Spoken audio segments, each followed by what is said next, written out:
2015's drawing to a close.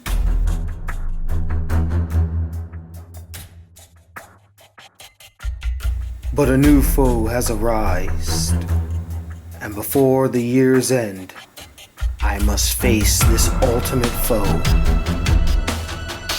An anime with the hype of over 9,000. Will it live up to it? Or will it be another victim of the hype machine? We'll soon find out. But first,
citizens of YouTube land, fear not, for the One Review Man is here with a very special Christmas gift for you all today, and that's my review of the anime One Punch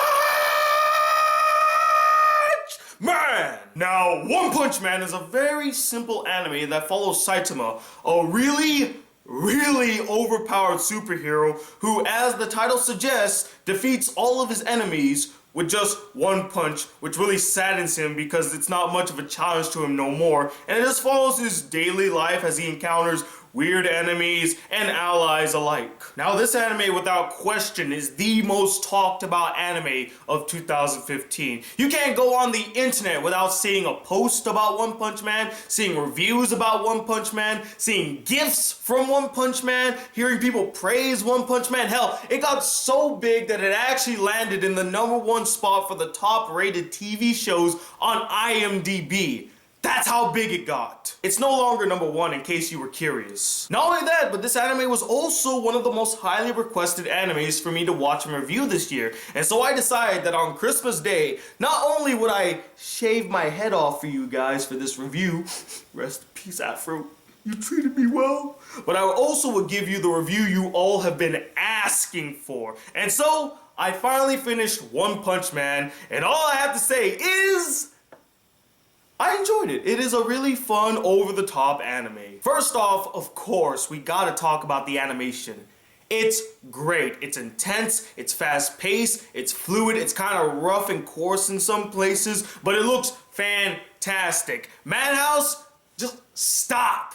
Stop it! You already have convinced me that you are a great animation studio. You don't need to keep convincing me, man. Stop it! Actually, you know what?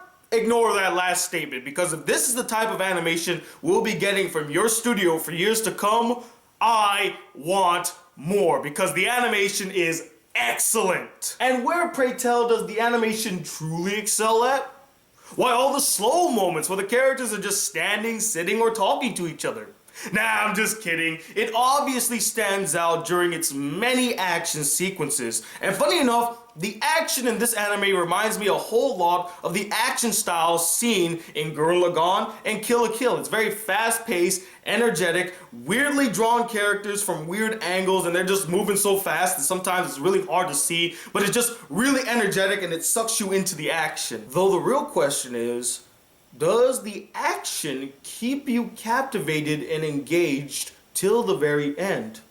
We'll address that a little later. Now, the music in its entirety doesn't really stand out that much. It's serviceable, but nothing really spectacular. But its opening theme is pretty damn awesome. It fit perfectly with this anime, and it just sounded so epic. Especially that part where he's like, "One punch!"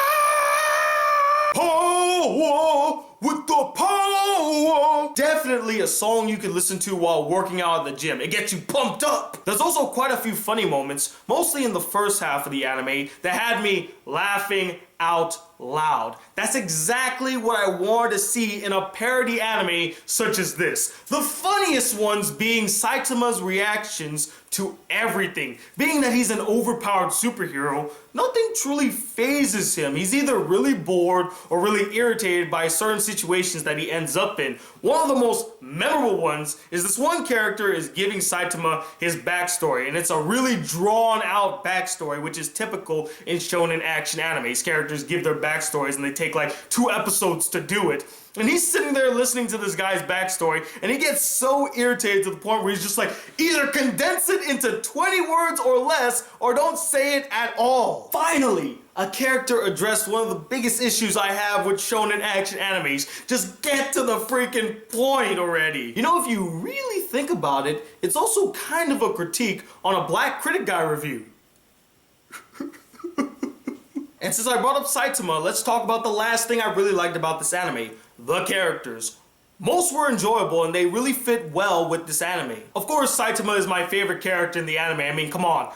I look up to the guy. But I also felt empathy for the character's struggle of not being able to find an opponent who could hold their own against his strength, making him feel really empty and incomplete and just yearning for a challenge, which actually added to the comedy of the show because he's so powerful. He's just like, damn it, I did it in one punch again, no! And then there's Genos, Saitama's cyborg sidekick, which is funny in itself because as powerful as Saitama is, why would he need a sidekick, let alone a cyborg one? And I found the character really funny. He's a comedic foil to Saitama, as he's very stern, very serious, and then Saitama's pretty like comedic and silly, and he doesn't really take things seriously. I thought they were a great comedic foil, and they had great chemistry. One of the things I found funny is the fact that they joined a superhero league, and Genos is in a higher class than Saitama. That's hilarious. Now I know this anime is massively popular right now, so to give a dissenting opinion about this anime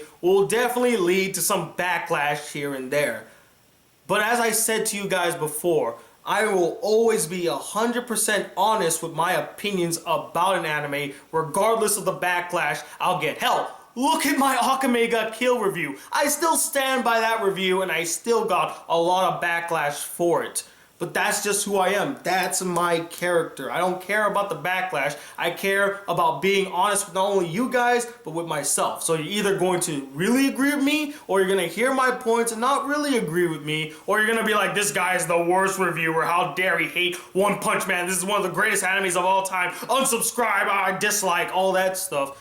But I'm still going to just give it to you as is, unfiltered, the Black Critic Guy way. The biggest issue I found with this anime was its second half. I felt like it was trying to have its cake and eat it too. And I'll explain. The first half of One Punch Man truly understood and fully embraced the ludicrous concept of a guy so powerful he could defeat people with just one punch. It was ridiculous. It was outrageous. It was heavily exaggerated. It had many over-the-top characters and situations. It playfully mocked the action shonen genre of anime, and overall it had fun with it. But in the second half, when Saitama and Genos both joined the Hero Association, that's where the anime took a 180 and started taking its story and its characters way too seriously.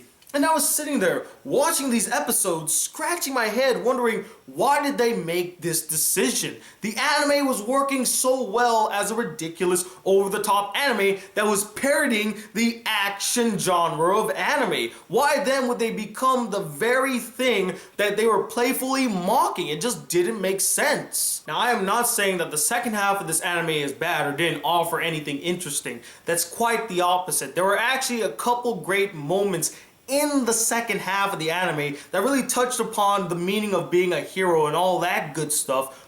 but it just doesn't fit the tone of a parody anime. That's not what a parody is supposed to be. It's not supposed to be deep or sentimental. It's supposed to playfully mock the genre that it's parodying. And it's because the anime decided to take this serious direction with its second half that the story and characters suffer for it, and it's not as memorable as its first half. I vaguely, and I mean vaguely, remember what the stories were in the second half of the anime, because they're your basic run-of-the-mill generic stories you see in countless upon countless of other action shonen animes. So are the characters. They're your generic, stereotypical archetype badasses that you see in action shonen animes. Yeah, sure, they're cool. They have awesome powers. They're freaking badass. But if you were to ask me to describe each and every one of them and what their names were, I couldn't tell you. I really don't remember them that well. I remember their power sets, and some of them had like cool hair. Like there's this one girl with green hair. She's an Esper, and she had potential.